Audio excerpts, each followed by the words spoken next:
Hello, everyone. Every time I say that, I think of the part on National Lampoon's Family Christmas Vacation when they tell the aunt that she should say hello to everybody.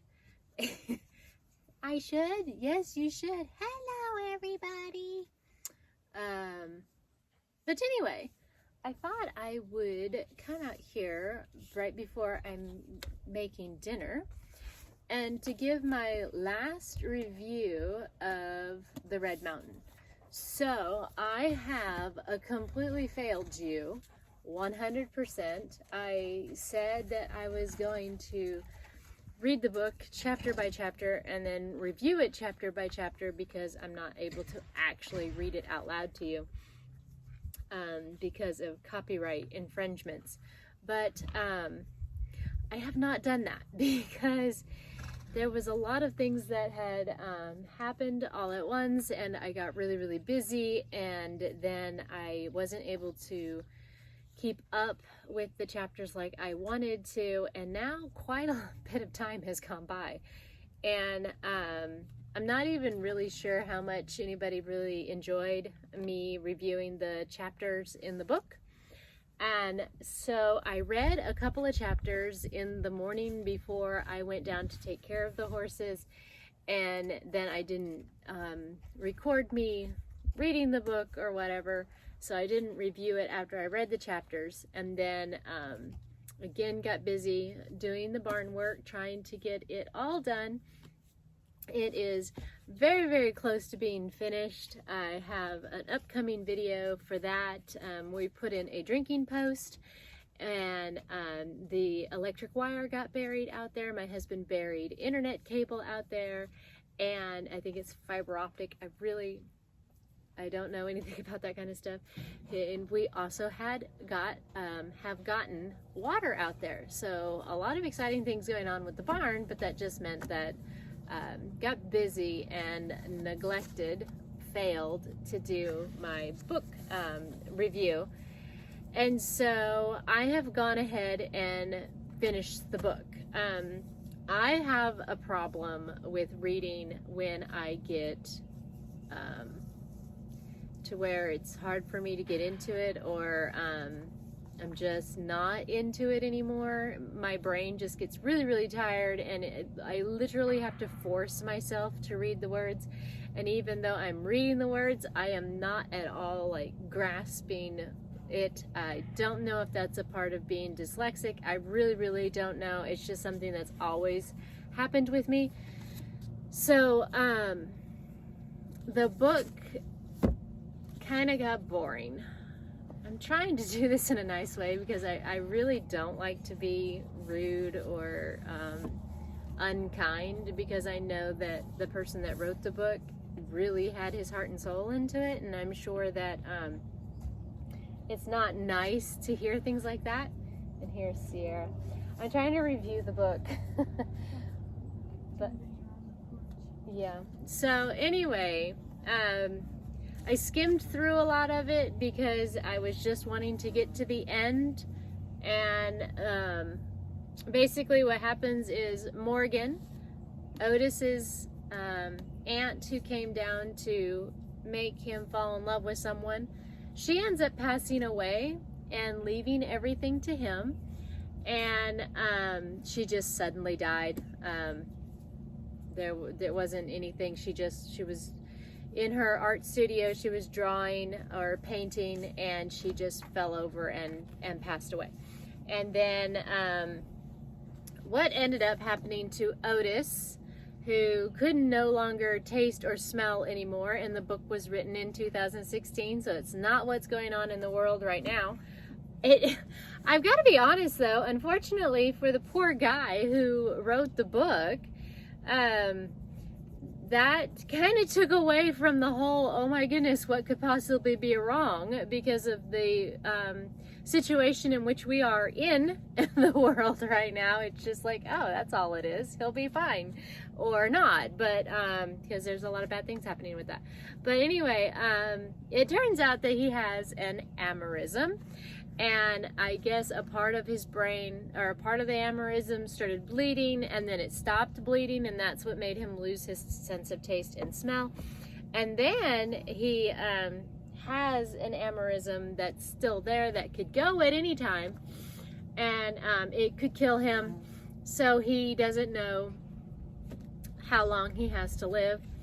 And then, of course, his girlfriend, who he falls in love with, she is into like yoga and stuff, so she tells him that it can be cured through natural remedies and such. So he thinks that's kind of, you know, wishy-washy, but he goes along and he does what she says, and he regains his sense of taste and smell. And the young girl, she ends up cutting off her hair out of rebellion, and then she ends up, of course, falling in love with the one lady who fantasizes about killing her ex-husband. She ends up sleeping with the girl's dad. The mom ends up cheating with the nanny, so her mom ends up having an affair with the nanny. The nanny falls in love with the guy who was the foster kid, and then he grows up and Otis takes care of him. And so they were engaged, and then he found that out, and so they break up. The band singer and his wife, they end up making up, and you know, I guess an eye for an eye kind of thing. And then Otis ends up falling in love with the lady, and I guess they're gonna live their life happily ever after, and she gets shot and she dies. And the end of the book is the original characters of the book get together for a Thanksgiving dinner, and they all sit around enjoying wine, and that is basically the end of the book. I don't know, it was just one of those books where nothing really held my attention long enough to make me want to know what was going to happen next. I know that's really harsh, and I didn't want this to be harsh. I was trying to think of a nicer way to put it.